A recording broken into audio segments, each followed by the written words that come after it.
Hello বন্ধুরা, welcome back to my YouTube channel GB বিলাস। তো আমি আসছি আজকের রুমে, আর আমি আজকের ভিডিও টপিক হইল সময়ের সাথে সাথে অনেক শখের পরিবর্তন হয়ে যায়। তো বিষয়টা কি আমি ক্লিয়ার করে বলতেছি।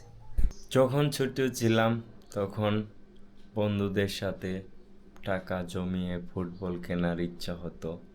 তারপর আস্তে আস্তে বড় হলাম। তারপরে এক সময় বাইকের শখ জাগলো, কিন্তু ফ্যামিলির সমস্যার কারণে বাইক কিনে দেয় নাই ফ্যামিলি।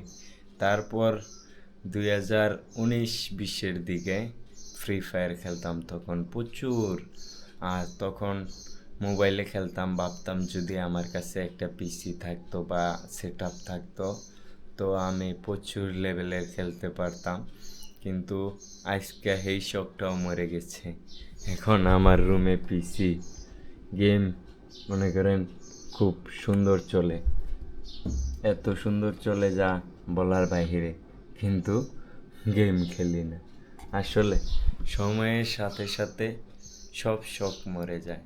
এখন হয়তো ভিডিও বানানোর শখ আছে, কিছুদিন পরে হয়তো এই শখটাও মারা যাইতে পারে। চিন্তা করতেছি। তো গাইস, এই ভিডিওটা এই পর্যন্তই। আর যার যার শখ আছে কিছু টাকা ম্যানেজ করে শখগুলা পূরণ করে নেন। জীবন একটাই, বারবার আসবে না। টাটা গাইস, এই ভিডিওটাই।